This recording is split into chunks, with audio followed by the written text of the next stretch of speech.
Well, hello there, YouTube. Welcome back to Highwayman Trucking and My Way on the Highway. I want to do a little video here today talking about the current situation with the coronavirus and life over the road as a truck driver. Main topic, I guess, would be, are you prepared to take care of yourself while you're OTR and away from your home? So that's my main topic. It's been going through my mind for about a week and a half, 2 weeks, and waited till I got home this weekend to get something going.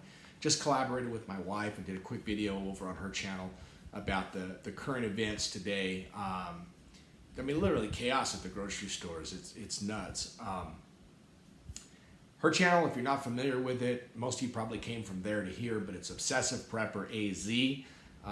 She does the whole preparedness thing, has for many years. Our background in that, I'll tell you her background at least.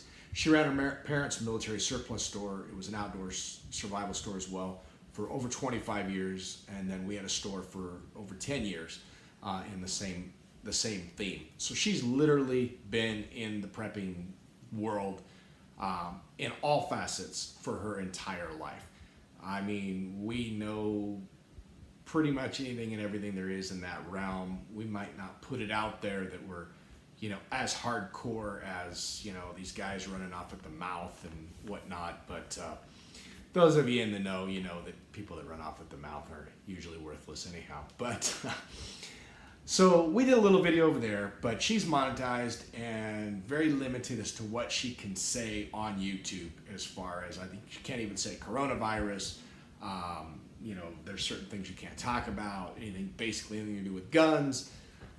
There's just a lot that you can't talk about there. So I wanted to do this on my channel as well and talk about some of the things going on in the current situation, because I'm not hearing a lot of information about the whole picture.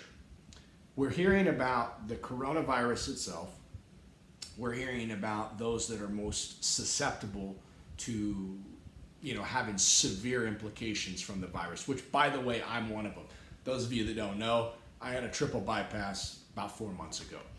I'm also diabetic, so, I try to eat right, take the right medications and so forth, but I'm one of those people that if I got sick, it would probably not be a good situation. And that could be for the regular flu as well. But there's far more to this than I believe we're being told. And there are a number of factors out there of things that are happening that we've never seen before in this country, or certainly at least in the last 100 years. When you talk about organizations like the NBA suspending their season, Major League Baseball suspending their spring training season indefinitely, parks like Disney shutting down, airline travel restrictions, cruise ships that are completely shut down. Some friends of ours are getting ready. They live in Australia, and they're getting ready to go on a cruise next week out of Fort Lauderdale, and it's canceled, completely canceled. When all of these things are happening, these are major companies. These are for-profit companies. They're not charitable organizations. They are in business to make money like every company. And when they're willing to lose millions and millions of dollars because of the possibility of this virus spreading, that's something that should make your head spin. I'm not putting this out there to cause panic, to cause chaos, or try to pump up the situation any more than it already is.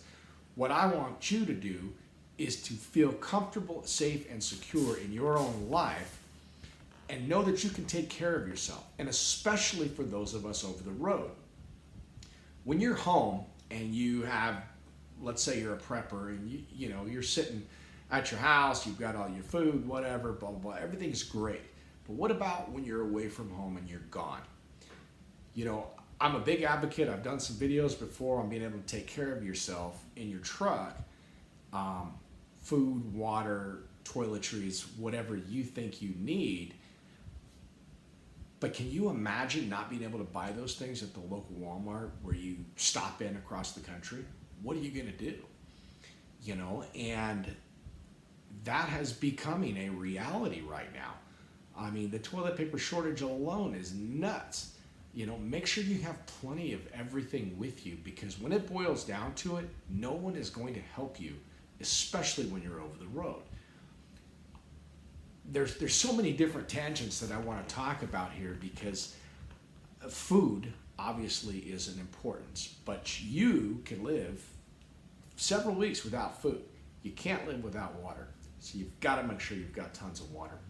I typically carry 4 cases of water with me in my truck. When I drop a case, I'll buy another case so that I always have a 4-case minimum. Now, I like to drink a lot of water, and I go through very easily a case a week, usually more. In an emergency situation, I can use that a lot more sparingly, and those couple of cases of water can last me for weeks.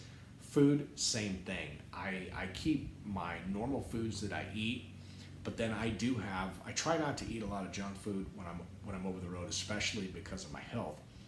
But I will keep a case of ramen soups in the truck. I keep a lot of canned goods that I don't normally eat, but I can eat if I had to. And again, if I was eating, 3-4 meals a day, it would be, a week and a half, 2 weeks worth of food. But in a SHTF situation, that could last me darn near a month if I spread it out. Toilet paper, paper towels, toothbrush, toothpaste, deodorant. I keep a fair amount of everything in my truck. I could literally live out of that truck for about a month if I had to. And that's something that you need to think about. And I know that sometimes it's easier said than done. A lot of these guys working for these companies, they pay you guys like dirt. And my heart goes out to you for many different reasons with these big companies. But you've got to think about being able to take care of yourself, because in a pinch, nobody else is going to be able to. Went shopping today, if you saw my wife's video, and I never go to the grocery stores outside of, when I'm OTR and I need a few things. I pick them up, but I decided I wanted some hot dogs today. We don't have any in the house, junk food. And I'm like, I want to grill some hot dogs. It's been a good day, blah, blah, blah. And went to the local grocery store. Was blown away at the amount of product that they were out of, at the lines that they had. I mean, everybody's shopping cart at the local grocery store looked like Costco on a Saturday. It was ridiculous. And came home, told my wife about it. She's like, yeah, I know, it's crazy out there. And I tried to come up with an excuse of something else I needed to go to Walmart. And just because I wanted to go see if that was, as bad. And I took some video here, wherever it's going to be, show you my local Walmart here in Arizona. And it really hit me in there. And it wasn't one of those things like, hey, you bunch of dumbasses, this is what you get. I didn't think that. I genuinely felt sorry for those people. I mean, my heart went out to them, I think it was one little 6-pack of toilet paper is what they had just brought in on a pallet. People were waiting in line to get that, and they can only get one each. And I thought, man, here's a family of 4, a family of 2, and that's all the toilet paper that they have and that they're going to be able to get for, the foreseeable future, because the supplies aren't building up, they're draining. And, it's just one of those things. My God, people, don't put yourself in that situation. Don't wait till the last minute. And there's just a million reasons beyond the coronavirus. You lose your job. You have a serious illness. You're out of work for any reason, whatever the case may be. You don't have any money. You still need to be able to live. You still need to be able to take care of your family. You need to be able to go to the bathroom without worrying about toilet paper. Now, granted, you can cut up a towel or socks or whatever, but we're not a third world country here, and you should be prepared to be able to live your life. You may have to be leaner than you normally do in day-to-day life, but you need to have toothpaste, you need to have toothbrushes, deodorant, soap, all of these different things. Being a prepper is not just about having, 4 years worth of rice in the back of your garage, okay? That's not it. And over on my wife's channel, Obsessive Prepper AZ, she's got a lot of neat ideas to where if you're dependent on food storage, it actually tastes good It's got flavor. It's a variety. I mean, she has a variety of things. I mean, things I don't even, she's probably got things I don't even know she has. I mean, she's been doing it for so long. That's one aspect of being prepared. We include all of the, toiletry items and so forth in that as well, so that you can live a normal day-to-day life for you and your family. Part of being safe while you're over the road is taking into account every time you stop, people that you come in contact with, things that you touch, that you see, that you smell, just being observant in general. That's part of your overall personal safety. Now, we can get into the violent side of that in a second, but as far as this virus pertains, be cognizant of what you are touching. Do you need to touch it? Can you touch this thing a different way other than what you normally would? A good example, keypads. When you go in and you're punching in your pin pad, what have you, you're touching that pad that everybody and their mother has touched. Filthy, dirty hands. I mean, guys that just went to the restroom that don't wash your hands, which is gross. But, I mean, those germs are on that pin pad. Lately I've been carrying like a little Clorox wipe with me, and I'll just kind of wrap my finger in it, and I'll do that. I know they make those little glove fingers that are for if you cut your finger, you could put one on. You could use that. You could use a regular rubber glove. You could use the eraser tip on a pencil to hit that pin pad. Try to limit your exposure in a time like this. Do you need to grab that door handle on the way out the door? I am notorious for taking my hand and I get the top of the door and I'll push it open, and I figure that's a place that is less touched than the regular handle. So if I can do things like that, I'm going to. Am I paranoid? Absolutely not. But I don't need to put my hands all over everything either. If somebody's coughing and hacking, I don't particularly want to stand next to them. I wouldn't in general, this virus aside. When you go into the showers, usually those showers are not the cleanest. I mean, sometimes they try they try hard, but let's be honest, they're in a hurry. They're not that clean. I take a can of Lysol with me and I'll spray the nozzles and, the toilet seat and the valves and stuff on the sink, whatever I'm going to touch. Just to limit the germs that I'm coming into contact with. And that's just in general for me, day to day. I'm not paranoid. I'm not worried about anything. It's just I like cleanliness. I'm not a big fan of truck stop toilets, guys. I'll be honest. I carry a 5-gallon bucket in my truck, and I have a Reliance camping seat, and I use good quality double trash bags, and I keep it lined for emergencies. And after every use, I Clorox wipe the entire seat underneath, and it literally is so clean you could eat off of it. Gross analogy, but it's legitimate. And I've always kept that with me. Why? Because, we're not even talking coronavirus. We're talking about how nasty some of these guys are. They don't shower for a week, and they go into the restroom, and it smells like them 5 hours after they're gone. You've all been there. I know it. You know what I'm talking about. So anyhow, I keep that in the truck. And that's just me being clean. I've gone out in the woods many a days in my life, and if I don't have to do it, I won't. But so there are so many different things that you can do by just being observant. Another thing, I was getting a Carl's Burger in Carl's Jr. last week, and they handed me the little placard that had my number 24 or whatever it was, and the girl goes to hand it to me, and I automatically accept it. It's just, you get used to it. And then I thought about it. I thought, how many people have touched this particular number while waiting for their order? How many people have thrown it on the table, dropped it on the floor, set it on the counter, whatever. They don't clean those. They don't sit there and wipe those down in between customers. Think how disgusting that one little placard is. It's gross. And that could sure as hell transmit this virus. But that's something else that I didn't think about before that popped into my mind. And now it's like, no, I'll just keep my receipt. Thank you, though. I'll remember the number, whatever. Little things that you can do in your day-to-day life if you're observant that can prevent the spread of the disease.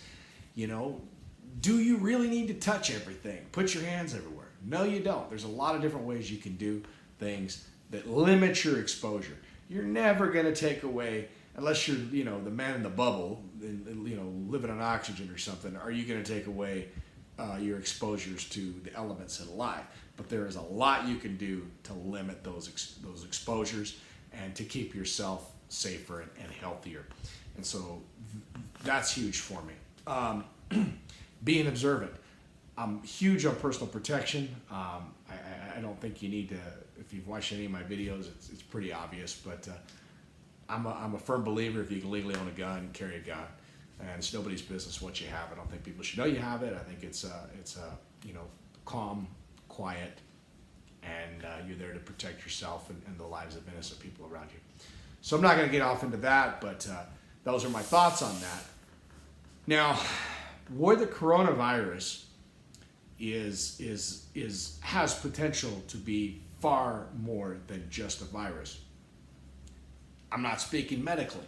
I'm not saying that it's not this, it's not that. I'm saying what it can cause outside of the virus itself, I think, could be far more devastating than the people that are actually ill from it. What we're seeing now in the stores and the pandemonium, people not having foods, waters, toilet papers, the things that they are used to in their day-to-day lives. Can you imagine what would happen if one Walmart driver got sick? Let's say Walmart. I'm just going to use them as an example. Nothing against Walmart, just as an example. One Walmart driver gets sick.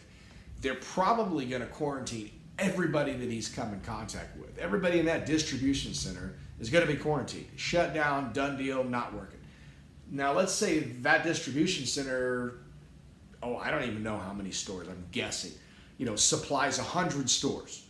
Now, those 100 stores are without product. Okay, now they don't have product, their people can't get what they need. People that aren't prepared are going to be scared. Human nature is to turn to fear, to violence, to all kinds of bad stuff. We saw it back in the 90s, in the LA riots, and unfortunately, not so much in the rural areas, but in the major metropolitan areas, there is a propensity for violence. A lot of these people want to take what's not theirs, what they haven't worked for, what they can't or don't have, and it's just a mentality, and it's in our culture today. In a lot of this rap music and one thing or the other, and it's really disturbing. It's not just the gangsters anymore. There's a whole young generation that feels entitled in this way, and it just being human nature and is what it is. If they can't get what they're used to, they're going to try to take it. They're going to try to take it from innocent, hardworking people that have it, or people that thought about it ahead of time and have prepared for it. They're going to try to take it, whether it's from you or another innocent person, and it's just human nature. And that's where you've got to be observant, and that's where being prepared, so that if let's say you're over the road, you're short on food or water, and you're sitting outside Chicago or wherever, and that there's unrest, you don't have to go there. You can go this way, rather than put yourself in that position to get what you need. Civil unrest is probably one of my biggest long-term fears. Now, do I think that it's, zombie apocalypse into the world? Absolutely not. Not for a second. But one of the problems is, and certainly with our social media, a lot of these people, less than desirable, they get pleasure out of seeing and causing violence. I mean, you see these videos on YouTube of, they're going around tripping people. I forget what kind of flash mob they call it. Or they're just walking up to random people and punching them. And these videos get millions of likes. There's a sick mentality out there in this world. And when they have an excuse to go be evil, they will go be evil time and time again. And with social media now, it can spread rapidly. Okay, back in the 90s when we had the LA riots, it was contained for the most part to the Los Angeles area. going forward, when we had Y2K, one of the fears that the government had was the propensity for, if something were to happen in Los Angeles, it would spread to, New York, Houston, Phoenix, wherever. And now, with social media so prevalent in our lives, if you think that something happened in one area, like let's say Los Angeles, picking on you, California, but California, you deserve it. But if something were to happen to there, do you not think the people in Phoenix or Houston or Tampa or wherever would not see that? And the people of that mentality, we're talking about thugs, criminals, deadbeats, they would use that as an excuse to do the same thing, to take shit that they didn't earn. And let me tell you, it would spread quickly. And that's where you need to be cognizant and aware of your surroundings at all times. You need to be aware of current events and what's going on. If I was under load right now and I was going to Chicago, and I'm just using this as an example, and let's say, the story came out tomorrow morning that the Chicago stores were dry and there was panic and chaos and looting, I ain't taking that load. I do not give three craps about whatever they're paying me, whatever. We're going to cut rope and we're going to sit until things are cooled off. And that is what it is. My safety, the safety of my truck, my family, and my ability to provide for all of that comes first.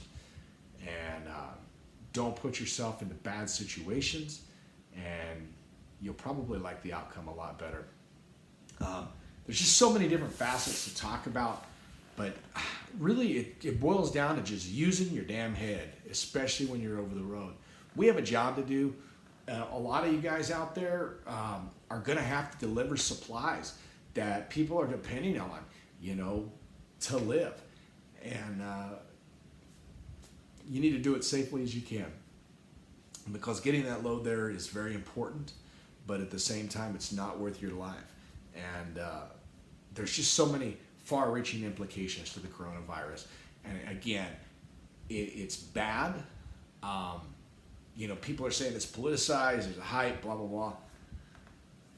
I'm a firm believer that this president has done everything he could to protect us. There's things that have gone on that we've never seen before. They're talking about cutting or temporarily suspending the wage taxes and one thing or the other. I mean, we've never seen this before.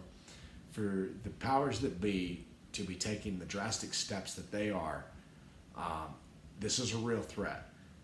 We may not even know how bad it is. I mean, I'm not a conspiracy theorist. I don't believe, I do know for a fact, for national security reasons, that our government is not able to tell us everything, that they don't want to cause panic and chaos and anarchy. The question is how bad is it going to get? Is it this earth killer virus? No, I don't think so. But I think, people like myself with health issues and whatnot, elderly people, yeah, it has a potential to kill a lot of people. And that's a shame in and of itself. But the major panic is what we're seeing right now at the stores, where people don't have the things that they need to live their lives day to day. Don't be one of those people. Prepare as often as you can. Maintain, think of other ways to prepare. Talk to your friends, your neighbors, your family, and everybody just do your own part, and being able to take care of yourself and be self-sufficient. Hope I didn't ramble too much there, but just wanted to talk about this today. It really hit me, and I've been thinking about it for about a week or two, but seeing the stores today, it really hit me. Do what you can. Everybody can do their own part, and a little bit at a time. Right now you may be in a panic and you may have to do what you got to do, but over time, build it up, take care of yourself. Thanks for watching. If you liked the video, please subscribe. If you want to be notified, ring the bell, and feel free to comment below, because I'd love to hear your thoughts and ideas. What do you think you need? Have a great night.